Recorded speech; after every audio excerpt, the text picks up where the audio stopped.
For me, value is about more financial security, more opportunities to give back and help others. If we define the value of higher education, we can develop the most effective practices so that nearly every person in this country has a credential.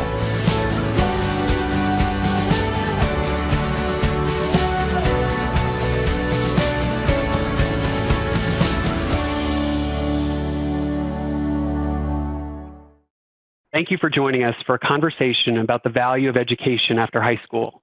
I'm Travis Rendell, Senior Communications Officer at the Bill and Melinda Gates Foundation. What is college worth? It's a question that's on the minds of many Americans as tuition levels rise and student debt levels rise. And it's even more of a question over the past several months against the backdrop of a global pandemic and the shift to virtual learning, an uncertain economic future, and a conversation about racial inequity and injustice that's long overdue. We're fortunate to have with us today two higher education experts who can speak to what value means when we're talking about higher education, how we can better measure and improve that value, and why it's important for that value to be more equitably distributed, especially when we're talking about race, gender, and economic background. Dr. Millie Garcia is president of the American Association of State Colleges and Universities, a national organization representing more than 400 public institutions nationwide. Mamie Voigt is acting president of the Institute for Higher Education Policy, a research and advocacy organization focused on expanding opportunity for today's students, focusing on those students who have been historically underrepresented and disadvantaged. Both are part of the Postsecondary Value Commission, an initiative launched by the foundation in 2019. Thank you to both of you for joining us. And I want to start with a big and broad question. When you hear the term equitable value, which seems to be kicking around more in higher education circles, what does that mean to you? Travis, thank you for having us here. And Millie, it's great to be with you as well, talking about this issue of post-secondary value, which is really front of mind for so many. It's front of mind for us at IHAP, particularly in thinking about equitable value. And when we're talking about equitable value, what we really mean is what returns are students getting and what returns is society reaping from the investment that individuals and that society is making in our post-secondary system. And what the research tells us is that those returns are very real and they're substantial. We see that individuals who go to college have a 5 times greater likelihood of moving their way out of poverty than those who don't go to college. And so that opportunity for a post-secondary education can have a transformative effect on an individual's lives, on their families' lives, and on the communities within which they live. However, we also see that the value that individuals receive from that investment in post-secondary education depends far too much on their race, on their ethnicity, on their background from an income standpoint, and on their gender. And that absolutely has to change. And that's why we are really diving into this conversation around equitable value to ensure that particularly students of color, women, and students from low-income background have adequate pathways to move to college, through college, and into the workforce in a way that delivers a really strong and equitable return for their investment. It's great being with you, Travis and Mamie. Mamie, great working with you. You know, Travis, when we're talking about equitable value, we're talking about better living, a better life. And when they move on to become engaged citizens in our diverse communities. As you know, I'm a first-generation college student, and I'm living proof of what a solid, good, equitable value education has done, not only for me, but for my family. When I speak to my nieces and nephews, they no longer ask, will I go to college? They're asking, which college will I go to? And ask me about which one should they go to. You know, as a Latina, I see too many people of color and low-income students not have that opportunity to reach their highest potential. And we can, and we must change this. And through the Gates Foundation, the great work that's going on, I know we're going to change it. Thank you both, Mamie and Millie. I guess the next question really is why now? With everything that's going on, with the pressures that colleges and universities and the students that they serve are facing, how is value something that is really important to tackle? Why does it matter so much to do it now as opposed to waiting, or as opposed to why we didn't do it before? And I'll start with you, Millie, on that one. You know, this pandemic, COVID-19, has put a huge spotlight on inequities, and we need to make equitable value because of that more important than ever. You know, I speak to college presidents every day. And in addition to keeping the faculty, students, staff, and community safe, they are really doubling down to make sure that opportunity for the students they serve continues to be the top priority, especially for the low income and students of color. It is so important to them. You know, these presidents and I recognize, and the country's recognizing, that this health crisis cannot continue to deepen and expand the opportunity crisis. So we have to make sure that value is more than just an educational value. It is definitely a social justice issue. It is a civil rights issue. It's a fairness issue. And so that's why it's so important now. Everybody's seeing it as we go through these horrific months that we've been through. Mamie, you interact a lot with the policy world. How do you get policymakers to really care about this, especially when so much of the oxygen in the room is about student debt and tuition levels? Absolutely. I mean, and especially policymakers need to and are paying attention to issues of post-secondary value right now, especially for many of the reasons that Millie raised. The public really has value on their minds. When we look at the polling research, Americans routinely say that issues of college affordability and student debt are front of minds. Those are the conversations that they're having daily around their kitchen tables as they try to make decisions about their own families and their own futures. And that was true even before the pandemic, but it's even more so true now as individuals are facing such crises, both in the health sector and in economic space. And those pressures have been all the more pressing on our Americans of color and low-income individuals who have been really bearing the brunt of the pandemic, both the health crisis and health outcomes, as well as the economic outcomes that have come forth from this pandemic. And that all drives home the need to focus here and for policymakers in particular to focus on how they're delivering value in an equitable way, because it is low-income students and students of color and women who've been so disproportionately impacted by the pandemic and are having to shift their decision-making around post-secondary education so much more dramatically as they ask these questions around value and which institutions, at which times, at which price is going to provide them the types of returns that they need for their futures.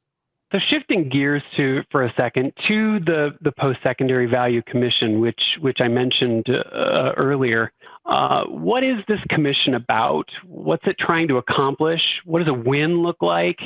And how do you keep it from being just another one of those reports that sits on a virtual shelf? Maybe I'll start with you.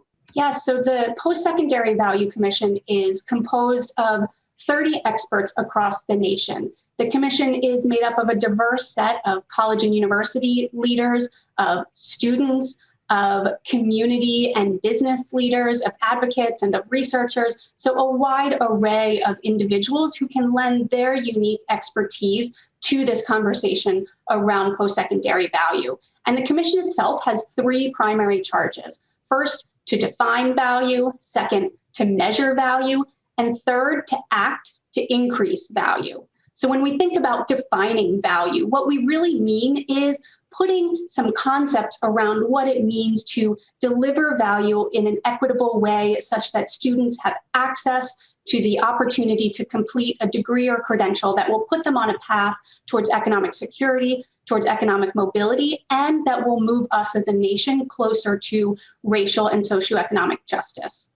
When we talk about measuring value, we are going to bring all the data to bear that we can on this conversation of value, because what we measure matters. And so we want to make sure that we are measuring the value that individual institutions and programs are delivering specifically for the students who we are so focused on here in terms of students of color, low-income students, and women.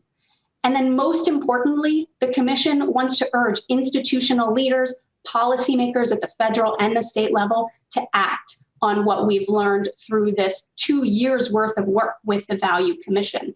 This should not be a report that sits on a physical or a virtual shelf, but rather it should be something that is put into action. And so we will come out with a set of concrete recommendations that leaders across the nation can implement to better deliver value to today's students and to tomorrow's students. So Millie, you were a college president, 2 campuses in California, now president of a national association. Like you said, you talk to presidents every day. How do you sell this to college presidents? Oh, I think they are ready. And let me share why. We've been talking about this for a while, and it is true that we have data and good data, but I want to underscore the action. People are ready to act. They want to make sure that their campuses become educational laboratories in order to understand the data and then know what to do with that data. So, for example, we have to make sure that there are clear pathways to certificates and degrees for our students, and that the students understand that. We have to work with the policymakers, state, local, and federal, to look at who's educating the new majority, the first gen, the low income, the students of color, the women, that are educating them and graduating them in certificates or degrees, and direct resources to them. Hold us accountable, but direct resources to them. And then we have to work with families and students. And I always say in their language and in their space, to understand the value of a post-secondary degree and empower them to ask the right questions, like my nieces and nephews are doing. Which college is the right college for me in order to get that post-secondary education and become an engaged, active citizen with a career? So I'm going to put a few tough questions to you just to see how the Commission has been thinking about some of the really thorny questions that come up when we talk about value. One is the economic returns versus returns that aren't economic, that are softer. And there are critics out there that would say, if you focus too much on getting a good job and earning a living and all the dollars and cents issues at the expense of focusing on being an educated citizen and participating fully in your community and in democracy, that this agenda could sell the economic at the expense of the greater public good. What do you say to that? And Millie, I'll start with you, and then maybe you can pick it up. Travis, this is an age-old question. It's been around even when I was doing my comprehensives for my doctorate. The age-old question of the liberal arts or the professions, and now STEM. It is about, like you said, an educated, well-rounded person, successful in whatever career they want, but also the skills, the critical thinking skills, teamwork, working in diverse groups, understanding community. As a university president, I always told everybody, it's not either or, it's both and, in order to ensure that we're educating our students to live and function in this wonderful democratic nation as engaged citizens with a great career.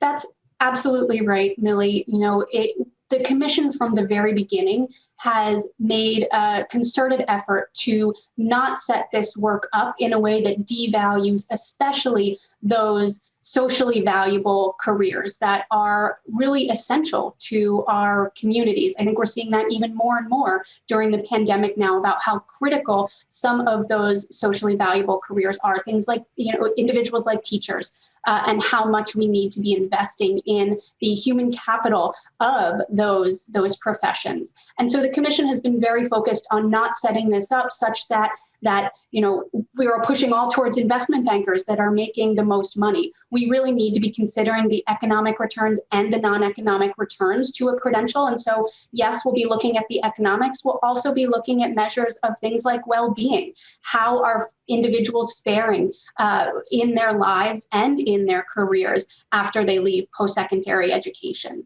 Now, that said, from a student perspective, students also say that they want to get a good job after college. That's one of their primary reasons that students today state for going to college.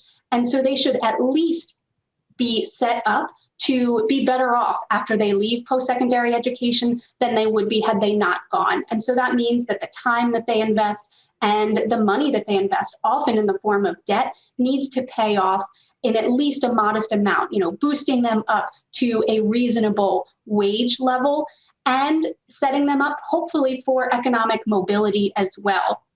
We also hope that this conversation can spark broader societal conversations about what adequate compensation looks like for these caring professions that are so critical and so essential to our society's functioning. Those professions often are filled by women and often filled by women of color. And so if we are to embrace this equity imperative to really move towards a nation that is more racially just, we must be talking about what it looks like to compensate the types of skills and competencies that we need in society. Let me follow up with you a second, Mamie, about what it is going to look like from the commission. Garden variety reports, what are the bells and whistles when we look toward a release?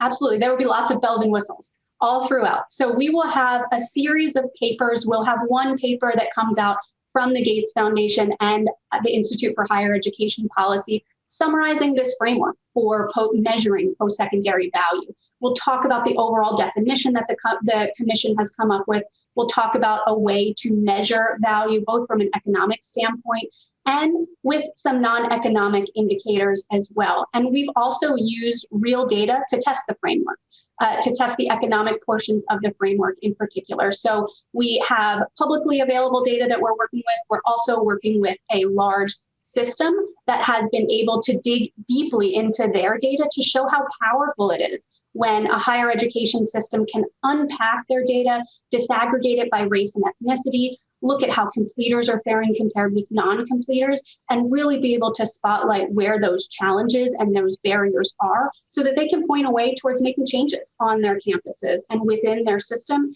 and at the state policy level to remove some of those barriers. So we'll have this primary report. We'll also have a suite of reports from experts, researchers throughout the field on a variety of different topics. We'll have a paper on learning outcomes, a paper on the skills gap, a paper on well-being and its role within post-secondary education. That's just sort of a sampling of some of the papers that will be coming out as part of this work.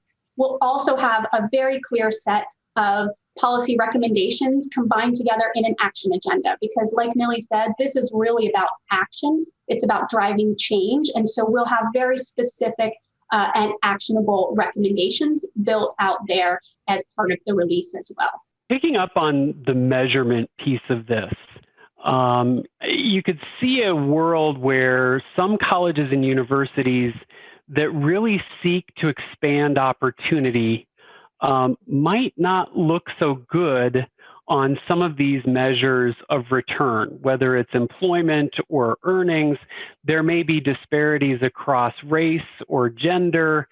And I guess, Millie in particular, how do you address that with colleges and universities and their advocates who might say, hey, wait a minute, this could be used to punish us for trying to do the right thing? If you look at any institution, may they be for certificates or for degrees, what is their goal and what is their mission? And what they say is that anybody that enters their doors will come out with the degree or certificate and move on to live in a diverse world. Just pick up any of them and that's what you read. So this is not about shaming or punishing anybody. It is about how an institution becomes that learning laboratory with these wonderful metrics that they could use and skills that they can use to learn about how well they say they are living up to their goals, their vision, their mission, and where they can improve. And at a place like Ask You, which I have the pleasure and honor of leading, it's a place where we can have campuses share with each other promising practices and how they're moving together, or where things have not worked well and what can they learn from those failures. It is about getting better at within what you say you want to do.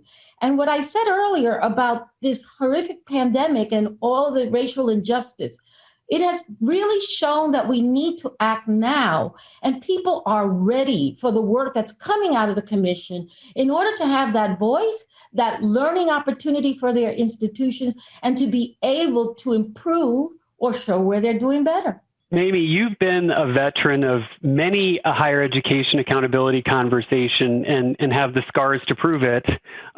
What's your take on how you navigate this question at the institutional level, but more broadly? And it's a great question. First and foremost, the commission is not creating a ranking system.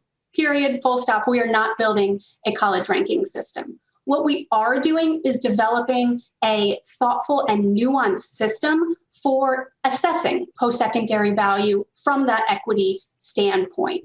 And so we are looking to take into account and consider the various ways that institutions do provide value. And a key component of that is the diversity of their student body and the access mission of so many institutions of higher education today. So this framework absolutely will not be set up to be punitive or to punish particularly those institutions who are opening their doors to students of color and students from low-income backgrounds.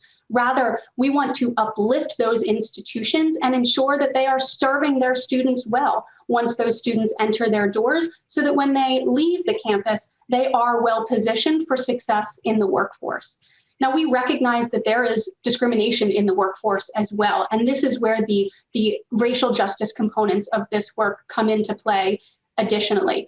There is some of this work that is within institutions' control, and they absolutely need to be doing everything within their control to set students up for that success in the workforce. You know, connecting students with internship opportunities and career opportunities for those pipelines, preparing them with critical thinking skills and all of the skills that are necessary to secure a job and then advance in their profession.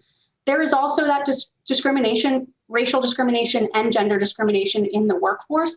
Higher ed has a role to play there too, because colleges and universities are they're educating tomorrow's leaders, tomorrow's managers, tomorrow's police officers, tomorrow's teachers. And so by educating their students in ways that are culturally competent, that are racially just, and preparing individuals to go into the workforce to not continue the types of racist policies that we see in the world now. That's another role that higher education can play in delivering value in a racially equitable way. Picking up on the discussion of equity, I think it's not an overstatement to say that, you know, race is still a very uncomfortable conversation in the United States of America in the year of our Lord 2021. And when we talk about value, the potential pushback of really having a laser focus on Black, Latino, Indigenous students, people saying, well, what about everybody? Shouldn't this really be about all students and not, you know, singling out? How do you navigate some of those tricky conversations and some of that pushback of being very specific and very focused when we talk about equity? And Millie, I want to start with you on that one. This is another one of those age-old questions that's been around for far too long. I've been in many conversations about race and gender and equity over the course of my career as a student, a faculty member, an administrator, a university president, and now part of a national organization. You know, yes, it is about making sure that whatever we do for people of color, low income, first gen, quite frankly, if you look at the research, it lifts everybody. So whatever we're doing to lift students, it will lift everybody. But the other thing is that this is an uncomfortable situation, and uncomfortable is good.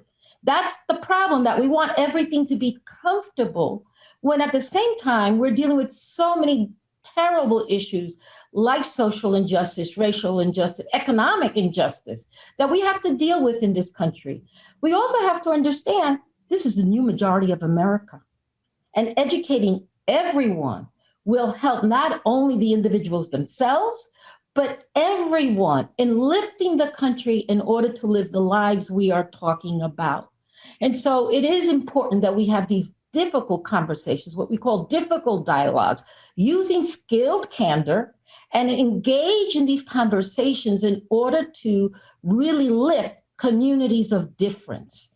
That is so important for our nation right now. And equity and justice just can't wait anymore. And part of that is the educational value and how we educate individuals to live in a communities of difference and have those difficult dialogues. Amy, I'm interested in that from the data perspective. The idea of making the previously invisible visible. Absolutely. As Millie said, this is uncomfortable, and we need to sit with that uncomfort, and we need to sit with that discomfort, and we need to address it. We can't just avoid it any longer, because while, yes, our goal is to improve value and to improve opportunity, we have to go where the data lead us. And the data are very clear that the inequities are deep, they are long-standing, and they're not moving anywhere near as fast as they need to in order to create the type of equitable system that we all want to see. The Commission has been very focused on making sure that everything that comes out of this work is evidence-driven. And the evidence shows that there are these deep inequities based on racial lines, based on economic lines, and based on gender lines. It's just a fact right now that if you are white or you are affluent, you are going to have a very different experience in pursuing your post-secondary education, a very different experience with value, and it will be an easier road than if you are not white or not affluent. And that absolutely has to change. This has been a fantastic conversation, one that could go on much longer than 30 minutes, and one that I hope we have the chance to pick up in person in the not too distant future. A few takeaways from what I've heard from both of you. First, we can't have a conversation about cost and affordability without a conversation about value. It really has to be both sides of the equation. Second, we can't have a conversation about value without really being clear about equity, and that value is not equitably distributed when we are talking about race or gender or your economic background. Third, we have information that really makes clear where we can improve value and how we can improve value, and it's on us to be transparent about it and act on it.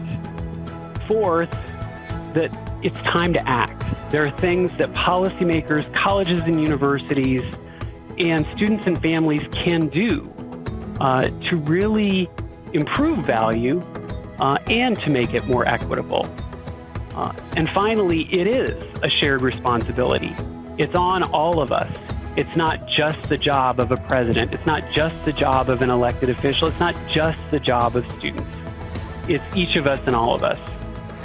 And so with that, I want to thank Millie Garcia and Mamie Voigt for lending their expertise and their voice and their passion to this work.